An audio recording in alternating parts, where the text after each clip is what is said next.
Wabash Carnegie Public Library oral history program interviewing Warren S. Pressler, 519 Crown Hill Drive East, Wabash, Indiana, Wednesday, June 4th, 1975.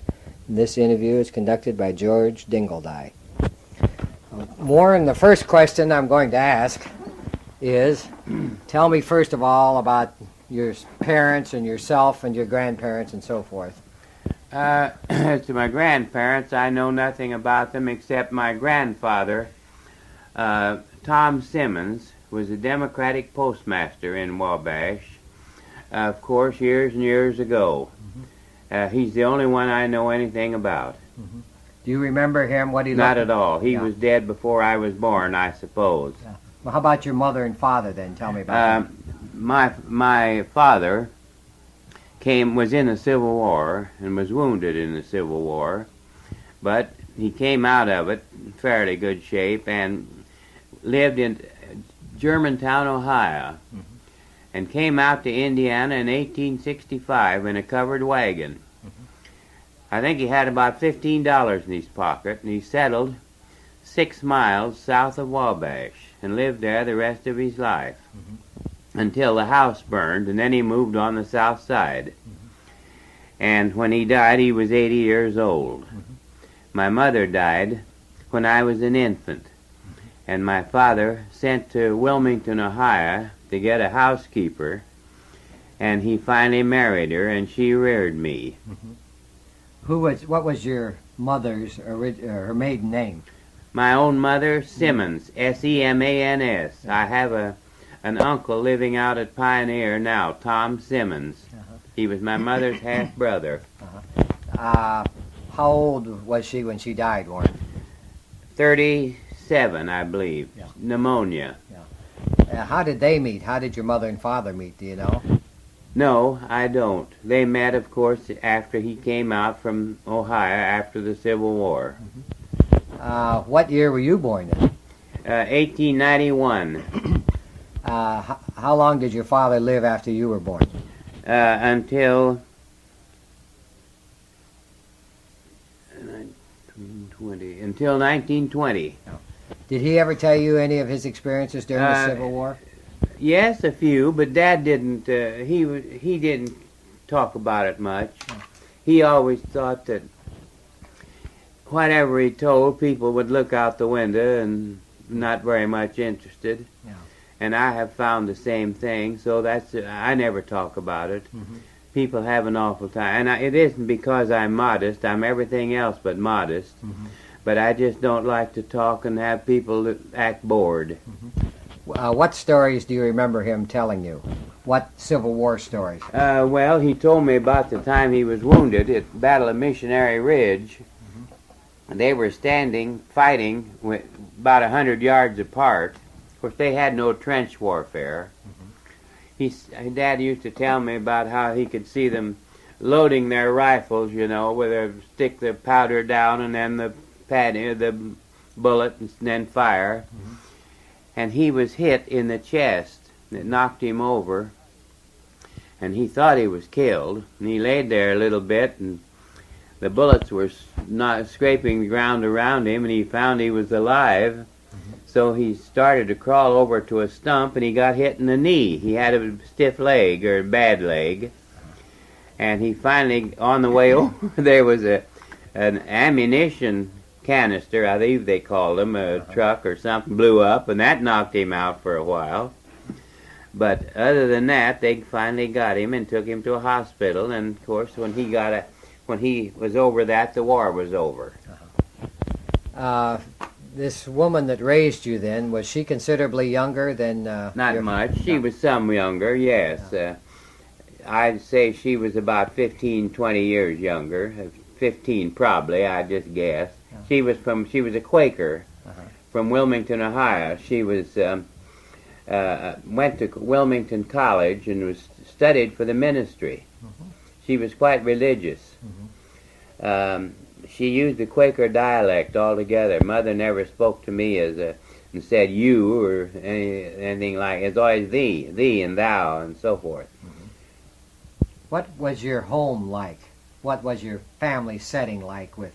Very, very satisfactory. I had a very happy life at home. What did your father do for a living then? He was a farmer. Yeah. Even with the bad leg, he was able to farm? Oh, yeah. He retired when he was 50. Dad had a bad heart. And when he was 52 years old, he retired.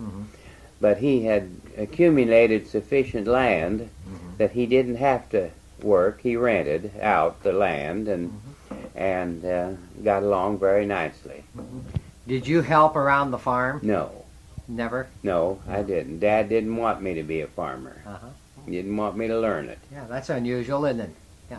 Where did you go to school as a little boy? I went to grade school across from the Dunkard Church. The Dunkard Church south of Wabash on 13. There was a grade school there. Then I went to Wabash High School and then DePaul Preparatory School. And then I went to the Army.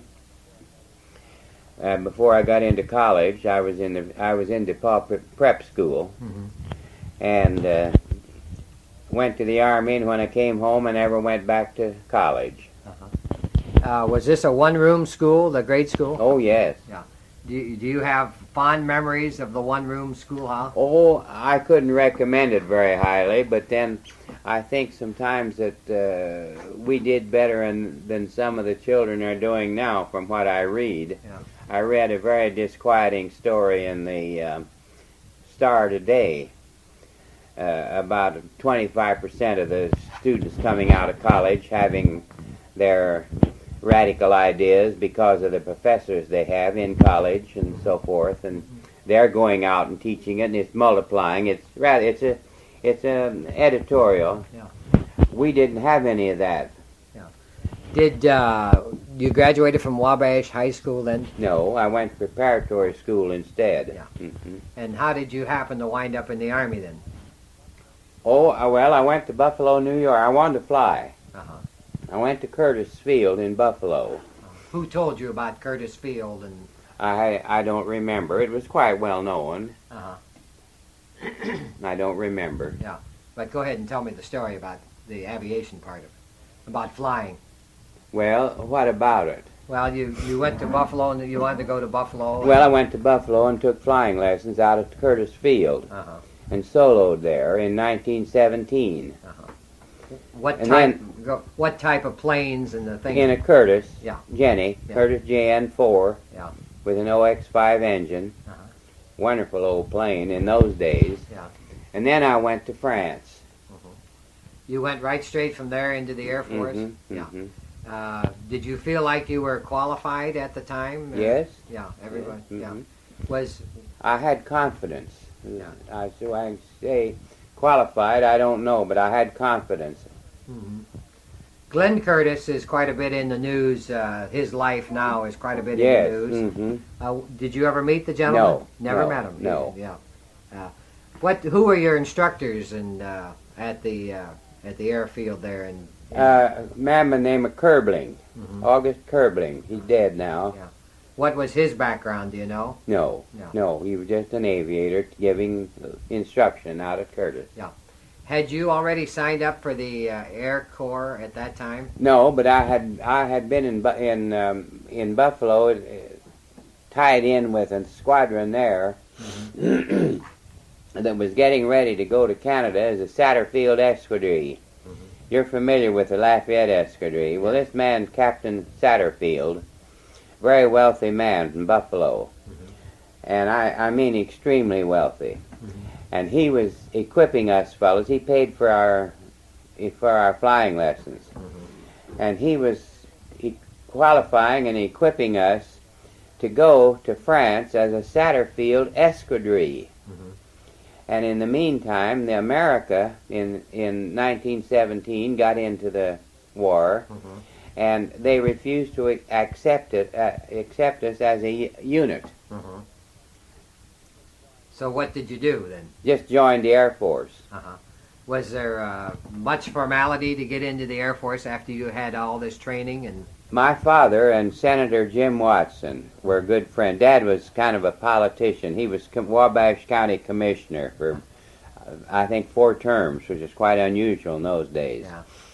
And he was a very good friend of Senator Jim Watson. So when I wanted to get in the Air Service, I just got on the train and went to Washington and went into Jim Watson's office and told him that I wanted to get in the Air Service, and he took me over to Captain Larner's office. Captain, he was he was a senior officer, and said, "Here's a friend of mine that wants to get in the Air Service, and I want him in it." And that's all there was to it. I was in the next day. No physical, or? Yes, I'd take a physical, but I was in good shape physically. I didn't worry me. I'd take the whirligig chair and all that kind of stuff.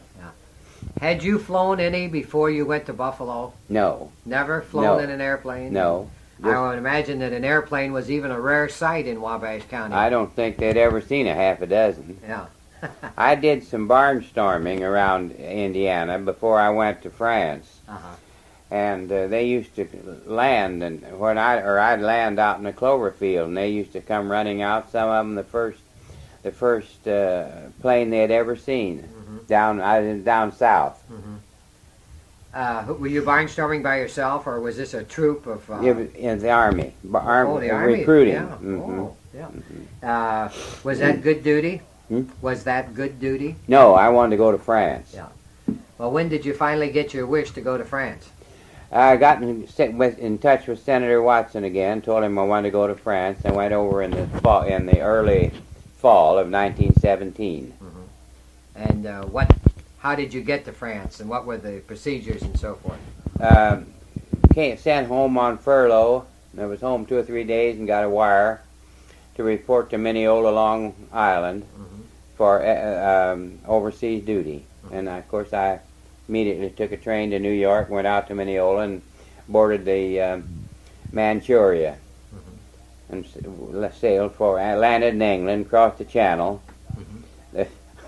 The crossing Channel was worse than fighting the Germans. Yeah. And then what field were you assigned to in France? First, tours, T-O-U-R-S, tour. For acrobat, you might say a refreshment course, and then Issoudun for acrobatics, and then to Clermont-Ferrand for bombing. And how long did this training take? Oh, we were up on the front in January. And you had gone over in November? No, we were over before that. We went over in June, July, August. We went over in the 1st of September. I forget the exact date. The last of August, 1st September. Yeah. What was the life in training? What was that like? I mean, was it very formal, or were they experimenting and finding out many things themselves? Oh, I can't say it wasn't formal. Yeah. We had no military training. They have it now, but we had none. Yeah. You just put on a uniform and knew how to fly, and off you went. That's it. Yeah. Well, how about the training for acrobatics and bombing and that? Had they developed any structured course of instruction or? No. They had a certain procedure they put you through, Immelman turns, and that in case of combat you use an Immelman. An Immelman is to. Are you familiar with it? No, I'm not familiar with that term. Probably if you describe it. Immelman was a German, and he's supposed to be in the first one that ever did the Immelman turn. If you're going this direction, you pull up into a half a loop, and on the top, you roll, and you're headed the other way. If you're going east, you pull up, you're headed west, but you're on your back. So you roll, and you're headed west. You can change direction the quickest of any other way, quicker than going into a bank. Sorry. What kind of planes were you using when you got to France then to train? Newports. That is for this kind of work. Newports. Yep. They were single seat. Oh yes, and they washed them out. They were rotary engines. Right. And they were dangerous. They caught fire. You couldn't throttle the gas in a rotary. You had to cut out cylinders. There were 9 cylinders. and you'd cut out 3. And then coming in, then when you get ready to come in, edge of the field, you cut out 3 more. You'd come in, pop, pop, pop, and if you'd overshoot the field, why, you'd cut those cylinders back in. In the meantime, they'd filled with gas. Well, of course, it didn't happen very often, but once in 1,000 landings was too much. So they blew up and caught fire, so they washed them out. How about your instructors now? What were you using for instructors? When we first got to tour, we had French instructors, but Iserden had American instructors. Yeah. Had these men been in combat? No. They had never been in combat No, either? not to my knowledge. Yeah. I don't think so. I can't say for sure, but I think not. Yeah. The war hadn't been on to have anybody in combat. They didn't have any planes. The Americans didn't have any planes over there. Yeah. Were you afraid of the equipment that you saw when you got there, or No. still no. didn't bother you? We were too young. I would be today. I'd Yeah. scared to death. Yeah. We weren't afraid of anything. Yeah. We were too young. We didn't know enough to be afraid. You know what I mean. Yeah, sure. Well, finally you get all this training and everything, and then finally when do you get into duty, flying? Well, there were several of us that went up with the British to get some actual experience, and I was with the British 55th, bombing the Rhine Valley, and we were flying DH-9s with Rolls-Royce engines, and I was glad to get away from them. Wonderful bunch of fellows, but they talk about nerve. They didn't have a nerve in their body. If they'd get into combat with a German plane, that German was scared to death. They were going to ram him. Yeah. They did. I didn't see it happen, but it did happen. Yeah. If they couldn't shoot him down, or they'd just run into him, kill themselves, but they also killed the German. Yeah. As I say, I didn't see it, but I know it happened. Yeah. Now, were these on bombing missions also? Yes, Yeah. these were the Englishmen. Yeah. How did the bomber operate? Did they just take a guess at where they were going, and What's that? how did the bombing operation work? How did they know when to drop the bombs, and was it all by sight? Yes, all by sight. Yeah. Mm-hmm. And how high were you flying in those days? When I got back to the American squadron, we had French Breguets with Renault engines, and our limit with a load of bombs was 10 to 12,000 feet. We'd have some that could go to maybe one plane, or that could go to 12 or 15, but you'd have another that could only go to 10. Well, it's just like a convoy. One ship can hold back the whole convoy. Well, that one ship could hold us all down. But it might as well be down, as you just didn't have as far to fall in case you were shot down. Yeah. Because the anti-aircraft was very ineffective. That's the only thing. The only reason we'd go to 10 or 12,000 was to get away from anti-aircraft. Yeah. But the Germans couldn't hit the side of a barn with anti-aircraft if you got above 6,000 or 8,000 feet. Yeah. Were they using parachutes in those days? No, we never. The balloons had parachutes, but we never had a parachute. No. Hadn't they thought of that, or what? Yes, their story on that, and I think it's true. They had aviators by the dozen. They had a dozen aviators for every plane.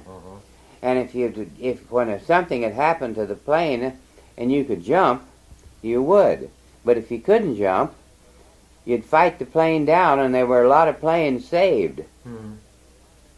So they thought that the parachute really was a bad thing, really. The plane was more valuable than the aviator, and that's true. Yeah. Because, as I say, they had a dozen aviators for every plane. Well, what happened after you were with this British squadron? What was your next move? Back to the American squadron that came up on the front with these French planes. And who was your commanding officer and some of the... Major Brown was our first commanding officer, and he was shot down. We lost 5 planes on July the 10th in 1918, and he was one of them. And then we got another Major Dunsworth as a commanding officer. They were our Major Brown was a wonderful fellow. Dunsworth was so-so. What was your mission with the American squadron? What did you do? Where did Bombing. Bombing. Mhm. What place? What?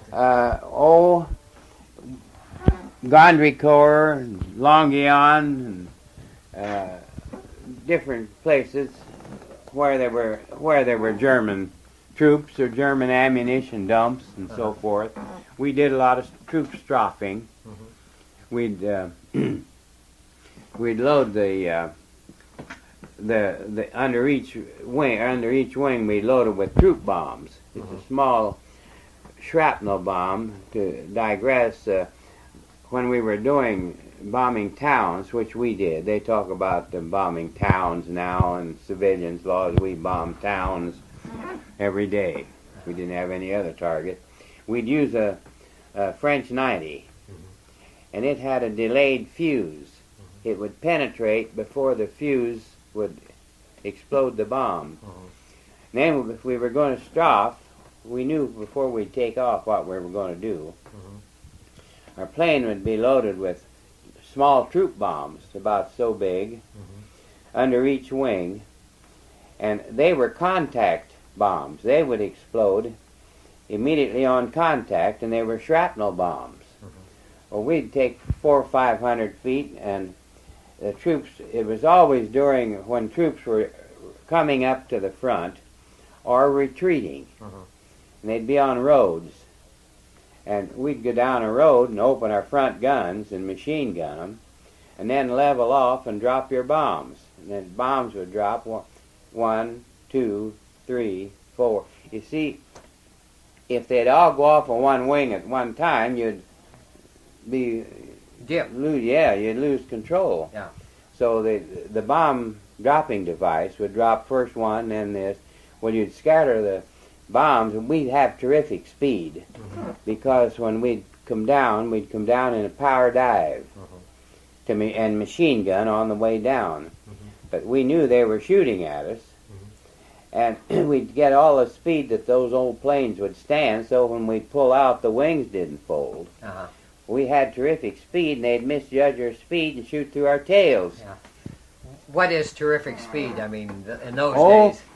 As much as 175, depend on the plane. The old Spad would peak to 250. Our planes you could peak them over to 175 safely. I don't know whether they stand 200 or not. Let me check this. Okay, let's talk about what kind of planes the Germans were flying, and at that time, what were they flying? They were flying Fokkers, and with the Mercedes engines. We call them Mercedes. They call them Mercedes now. They were good planes, extra good. Richthofen flew he flew a tri-wing. I've only saw 2 or 3 tri-wings over the lines. They mostly biplanes. But Baron von Richthofen, of course, he was killed before I got up there, but then he flew a tri-wing, and then this Goering took over, and his squadron flew a triplane. But they had good planes, extra good planes. Our planes were all bi-wings, weren't they? 2 wings. Yes. Yeah. And of course the mono-wing plane or the monoplane was off in the future. That was in the yes. Yeah. That was later. Yeah.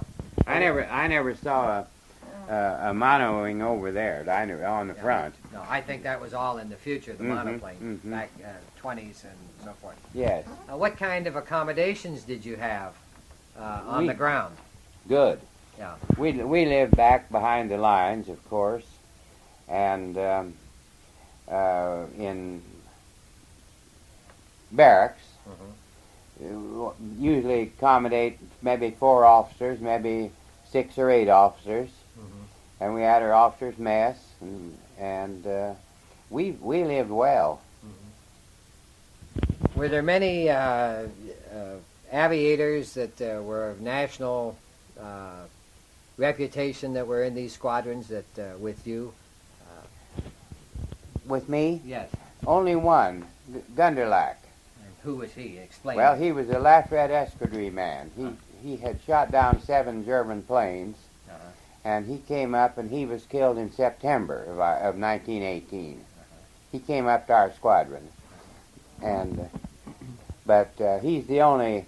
The Lafayette Escadrille stayed together, and he was. I forget why he left the Escadrille. I think it was because of physical reasons. He was crippled, had one leg about that much due to his flying, and so he came up to our squadron and wanted to fly with us, and our commanding officer took him. But he was killed in September. Did your squadron have a name also then, Warren? Did your squadron have a name like Lafayette or? No. No. It's the 96th day bombardment. Yeah. I noticed on some of the correspondence that you were just showing me, they called it the first day bombardment. First day bombardment group. Yes. And the first would be the number, not any connotation with Just the first group that went up on the front. Yeah. Our squadron was the first bombing squadron on the front. Yeah. Then the 11th and 20th came up. Yes. And we formed a group. There was a Wabash man that was killed in the 20th. McCrae Stevenson. You ever hear of him? No, I never did. He used to live right down the street here. I think there where they have this apartment building on Main Street. McCrae Stevenson. He was killed in September of 1918. Came up. They were flying Liberties with DH-4s with a Liberty engine. They should have, whoever sent those Liberty planes and engines over to France should be court-martialed if they were living. Am I to assume from the name Day that you did not fly at night? No, we were day bombarders, bombardment group only. And there was a night group also? Not in the American outfit. The French had night flyers. They were safe, very safe. At night? Uh-huh. Because they'd go high enough. I went over with the Italian squadron one night just for the experience. They're flying Capronis. They're the pushers. I was sitting out in front, the engine's back here, and nothing in front of me except about, well, I was just sitting there in the end of that thing, kind of scary. I just went over once, but it was perfectly safe. Did you stay with this bombardment group all through the war? Until October of 1918. And then what happened? I was incapacitated. What happened? I went down. Where? Where? Up near Grand Pré. I just don't care to go into it. Up near Grand Pré, beyond Verdun. I shot down. Shot down? Do you want to tell me the details? That's all there was to it. My motor, I wasn't hit. My motor was, and I couldn't. I had no flying power. Did you land the plane then? In the woods. Hit a tree or? Huh? Did you hit any trees? Oh yeah, I hung up in one for a while. How badly were you hurt? Oh, just a leg broken and an arm, a few just scratches here and there. And I'm not being modest. I just don't like to talk about it. Well, I think that this is important to what we're doing. I think. Oh well. Yeah. Did you? How did you get out? And did someone come after you? Arrest Finally, where I landed, and a few hours before, it had been no man's land, but it was during an offensive, and the Americans had driven the Germans on back. And I landed up in right close to a bunch of American infantrymen. And they saved you, and got me down in good shape anyhow. Of course, I went to the hospital. Where? What hospital did you? New Chateau. New Chateau. And how long were you recuperating then? Oh, about 3 months. And by this time, of course, the war was over, right? Oh yes. It was just a month before the war was over. You don't use these. No, what was your parents? What was your stepmother? You probably never referred to her as stepmother, just mother and father were here, and there was a very devout Quaker woman. What was her feelings about you being an aviator in the war? Very much in favor of it. Was she? Oh yes. That's was that unusual? Do you think? No, I don't believe so. I tell you, we had. Well, I won't express myself about some of the Quakers that were conscientious objectors. some of them were absolutely conscientious, and most of them are, I say, some of them were hiding behind it. But she was in favor of what you were doing? Oh, and, yes, yes, she was. Mm-hmm. And your father also Oh, being my, an old... he'd have disowned me. Yeah, being an old civil... My dad was an American all the way through. After you recovered, then what happened from the leg and the arm injury? I went down to Nice, recuperating, just really having a good time. They called it recuperating. And then I got home in April, I believe, of 1919. And where did you go? What was your what were your plans then after? The Oh, army? we had none. Or I had none. You don't make plans. What did you do then? Come back to the hometown? Came back to Wabash, and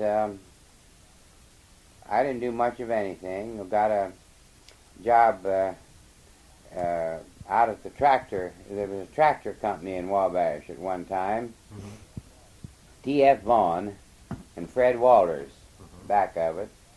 And they gave me a job, and there wasn't anything. That's where the highway department is now. Out across from Ford Meter Box. Yes. Well, that was they built that building. That was the tractor company. Well, there was nothing there but four walls. But they gave me a job, and I had nothing to do, and I didn't like that. And so I went down to Ford and got a job selling Fords. And I wanted a Ford contract. What was a Ford contract? Agency. Yeah. So who had the agency here then? Johnson? Pottinger and Brown. Yeah. So I sold Fords to get some experience.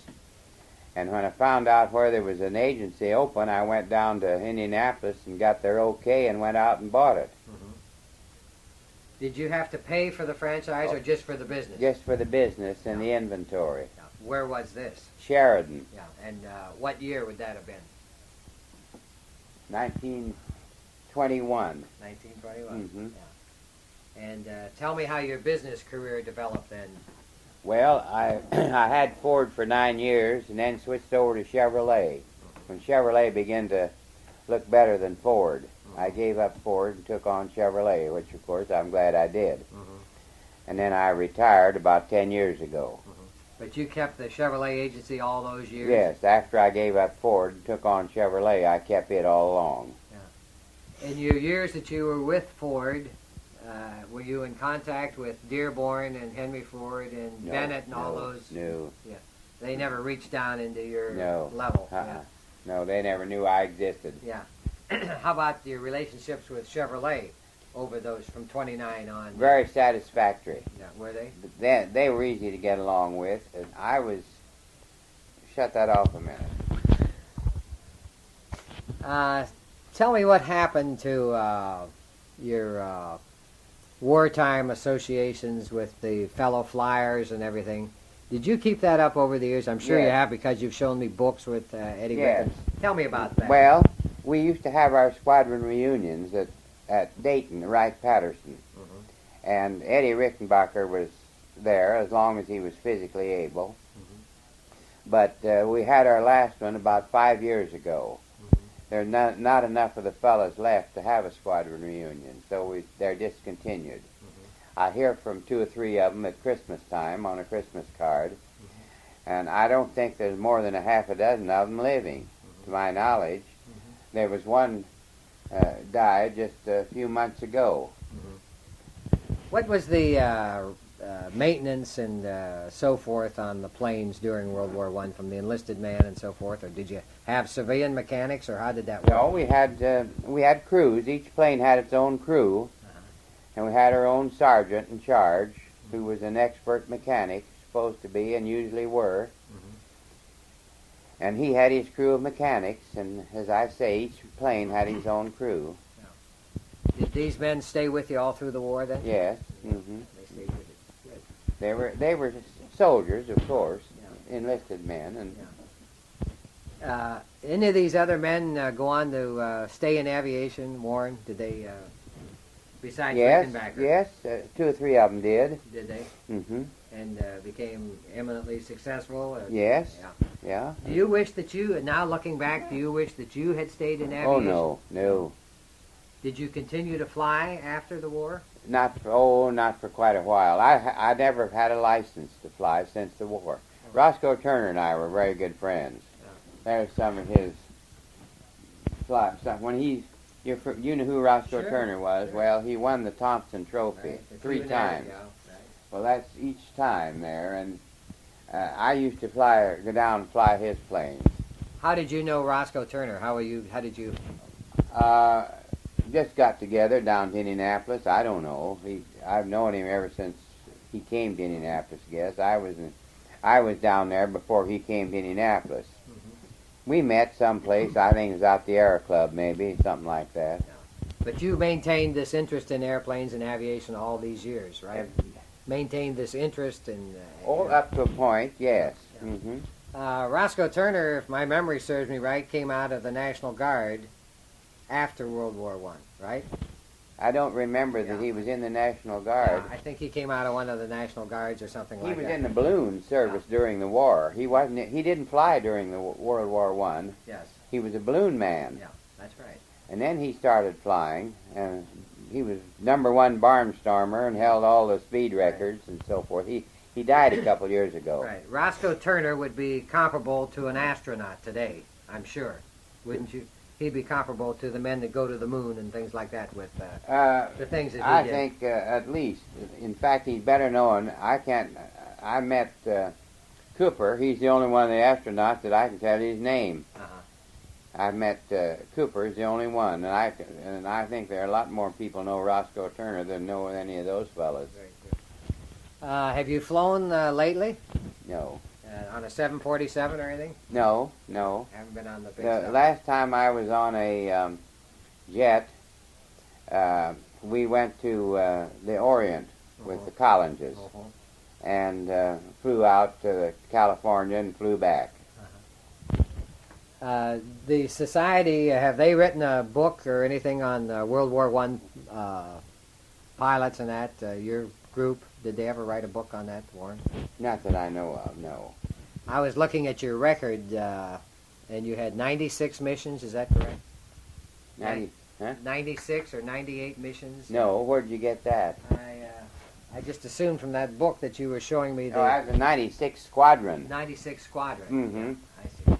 And you have one, the term that they used, kill. You had one kill during World War I have 3, but I only have official credit for 1. The government and I argued about the other 2, and they won. Yeah. Do you remember how that happened? How I got the 1? Yes. Yeah, he came down. We used to fly a formation until they split us up. But these came down out of the sun, and he came down on this fella. The advantage was to get above him, come down with their guns open, and then pull up.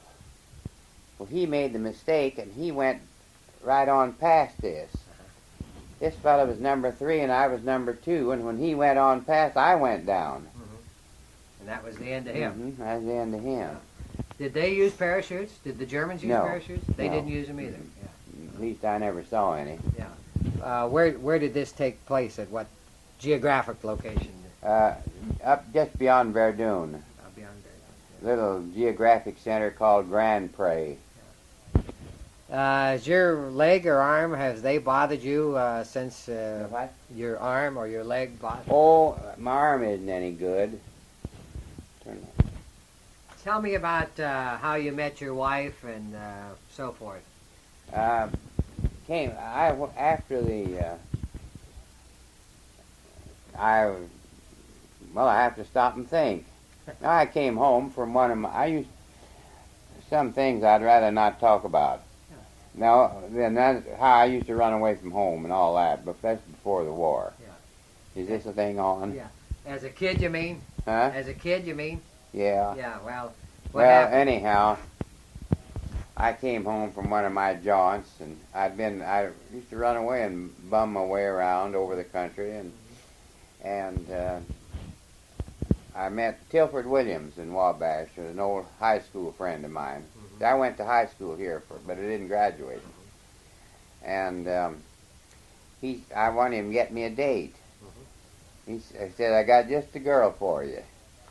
And so he took me up to Louise's, and we started going together, and I quit running around and stayed home. Yeah. Dad bought me a Buick 6, and if I'd stayed home. And then I went into the Army and she went to Bradford Academy in Boston. And when she went to Bradford, I went to Buffalo.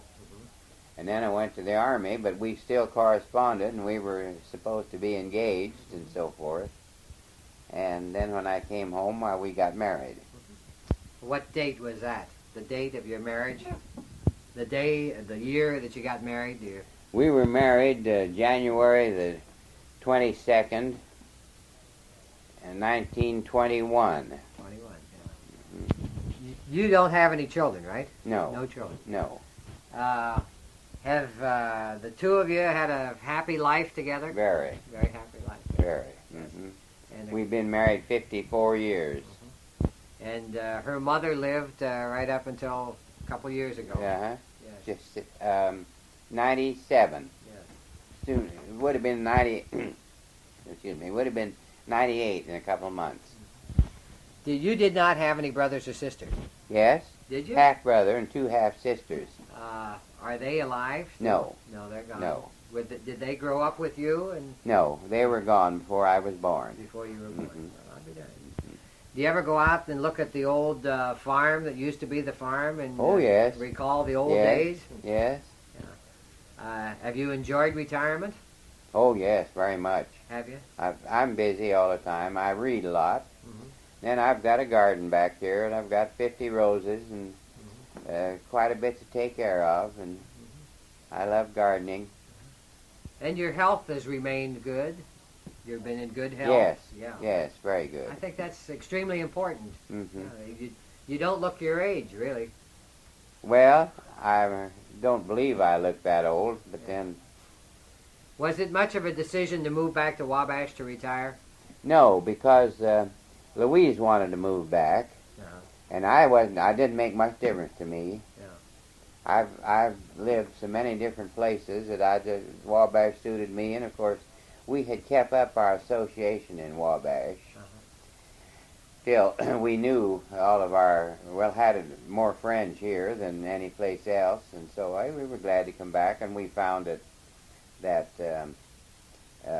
Vintage wanted to sell this place, and he promised to give me first chance, and he kept his word, and so we came back and bought it in about 5 minutes. Good. Good. Glad you're back. Well, can you think of anything else, Warren, that'd be of interest? No, I don't think of anything at all. I think this has been extremely interesting, and I appreciate this very much for the Well, library. Yeah. Well, I hope it doesn't bore anybody. No, I don't think it will. And this is George Dingledy interview.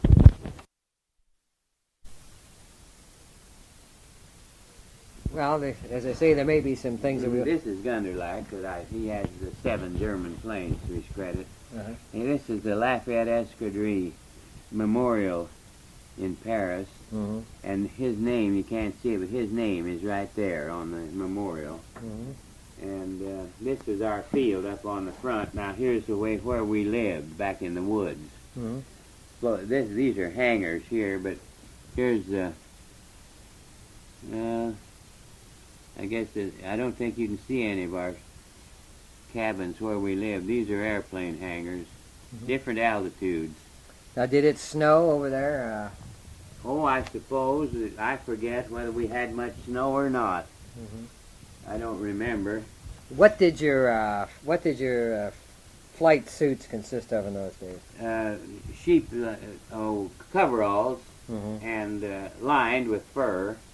And sheep-lined flying boots. Those fellows are both dead. These fellows are all dead. Let's see. Well, these fellows are dead. What these were? What's the significance? They were gunners. Yes, that was the significance of the emblem there. Were those what you considered safe planes? Well, for those days, I guess they were about as good as any up on the front. They didn't have any good ones. Bad was a good ship. Yeah. Then they had an SE-5. That's the combat ships were safer than the bombers. Mm-hmm. There was my picture when I was up on the front. Yeah. I see. You had a mustache back in those days. When I got on the boat, Uh-huh. I haven't shaved my lip since. Mm-hmm. Now this wasn't that engine you were telling me about. This looks like an inline engine here. No, That's not- no, that's not a new. That's a Breguet. It is an inline engine. Yeah. This is a Renault. Yeah. Now these are bombs under here. Uh-huh. Those were those personnel bombs you were No, telling? these are the big ones. See big here, ones, he's yeah. holding one. Yeah. They're not very big, are they, by today's standards? Oh, French 90s. Mm-hmm. No, they're not. No, not by today's standards. They're not. What was your pay during this period? What kind of money did you make? We got. Let's see. Our base pay, I think, was 200, and I was a first lieutenant, and we got 10% foreign duty and 25% flying pay. That was, Around $250. and it was all yours too. No oh, taxes. Yeah, there was no. We didn't pay any income tax.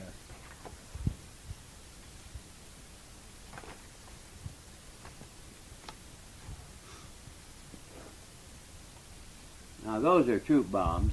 Mm-hmm. See the size of those? Yes, I noticed those. This, of course, the ambulance. Mhm. Was that somebody nosed over there? Yeah. Yeah. Yeah. That must have been a captured German plane. That's a German plane there. Yeah. Did you have to buy your own uniform? We did. Yeah, officers did. Mm-hmm. Who took all the pictures? Did you? I did. You took these? Mhm. Yeah. Has photography been one of your hobbies, Warren? Hmm? Photography been one of your Oh, it hobbies? used to be. I've kind of tapered off now. This plane was taking off, and this fella, Major, pulled up right in his path, Uh-huh. and he hit this. And here's the fella that hit him. Oh, he got out of it alive then, Yeah, obviously. he was very seriously hurt, but he got out of it alive.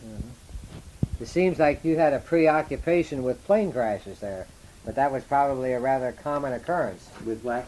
Crashes, wrecks. Oh, well, yeah, those old planes, they crash, somebody crashing all the time. Because most of the pictures are somebody crashed a Well, plane. a lot of times planes would come back disabled, Mhm. and they'd crash when they landed. Mhm. They'd come back with their flying wires shot off, or elevator wires shot.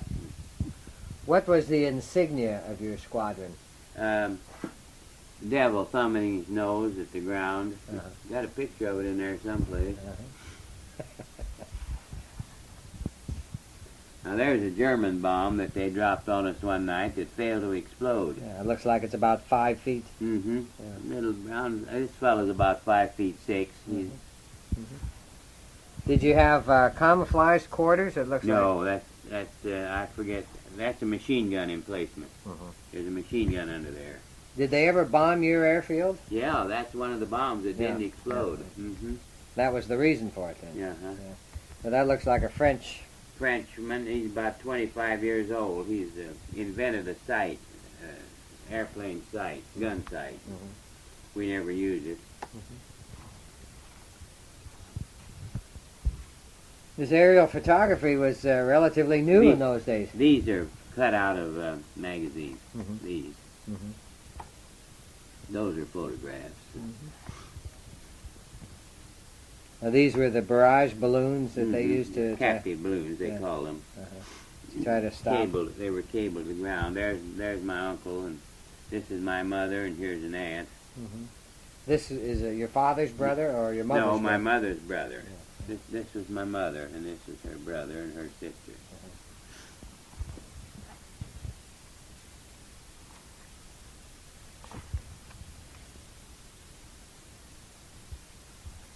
I don't think there's probably nothing much back there that is Did you of interest.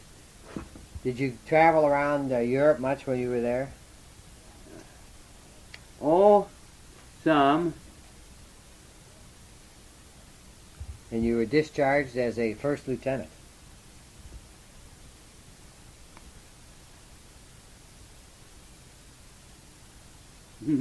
Here's an article. There's something from the Columbia Club there.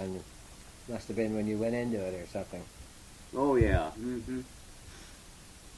Well, this is an article that's from the newspaper saying that Mm-hmm. you're leaving for France. Yeah.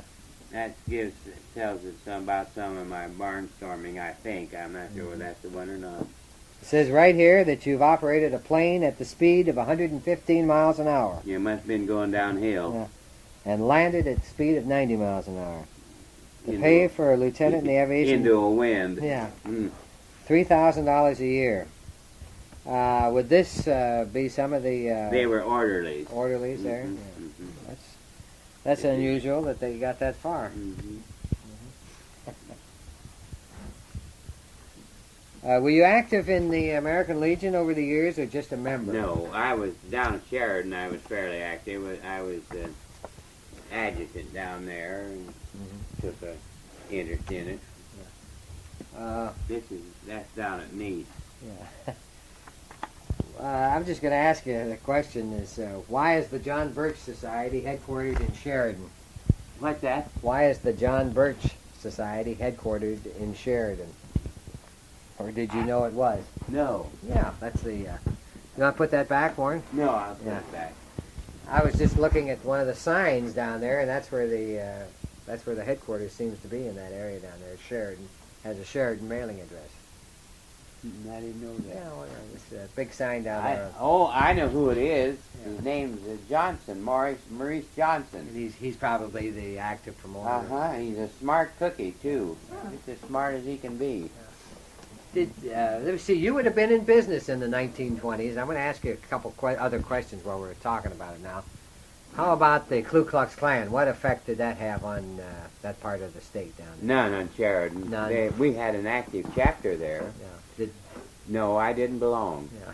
I wouldn't belong to anything that discriminated against Catholics and Jews. Yeah. I'm pro-Catholic. Are you? Oh, yeah, very much. Yeah. Father Zahn's one of my best friends. Yeah, I'll be darned. Is this on? Yeah, you want me to turn it off? Tell me what your recollections are of the Depression and what happened. You were in business, and how did you struggle along and so forth? I'd rather not say it. It sounded like I was bragging. No, I did all right. We didn't... a lot of dealers went broke. I went out all over the country and bought up used cars. I bought clean used cars. Took them back and sold them at a profit. The Depression. Now I'm talking about the World War II, yeah, when we didn't have any cars. Yeah. Let's talk about 19, when did it hit around here? Around 32? I had some pretty big years during the Depression. Yeah. I had the only car sold in Sheridan, Ford. That's 32. At that you time, were Chevrolet. I was with Chevrolet then. Yeah. But I didn't have any competition. Yeah. No other dealer there? No. Not a Ford no dealer? Ford, no. Yeah. When I quit, there was no... I didn't sell out. I just quit. Yeah. And I did give good service. Yeah. I gave excellent service. Yeah. I had a lot of people say, I don't know Pressler, but I know one thing, you can depend on what he tells you, which was quite complimentary. Yeah. But you, during the Depression, it unaffected at all? You weren't affected? Oh, it affected, yes, but I didn't lose any money. Yeah. I made money, some, right along. Did you? Yeah. And during the 1942 to 45, I made money. Yeah, those were good years, yeah. Now, that's when we didn't have any cars to sell. Yeah. Before they were out of production, during the war. Mm-hmm.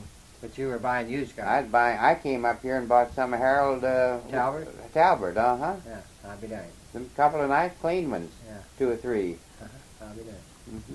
Well, that's, I didn't buy junk. I yeah. bought good stuff. Yeah, that's rather interesting that you were unaffected by the Depression in the business world. Mm-hmm. How about what was your reaction to Roosevelt when he came on after the previous administration as a businessman? Did you see Roosevelt as a threat, or? I didn't like Roosevelt. He was too liberal. Mm-hmm. I'm not liberal. Uh-huh. everything else but a liberal. I see too many liberals today, and I speak of liberals, I mean pro-communists and everything objectionable. Yeah. Did you see that at the beginning, though? Did you see that in Roosevelt at the beginning? No, I didn't, because we had Hoover, Yeah. and Hoover was a great man, but for some reason or other he was a failure as president. Whether it was his fault or not, I don't know.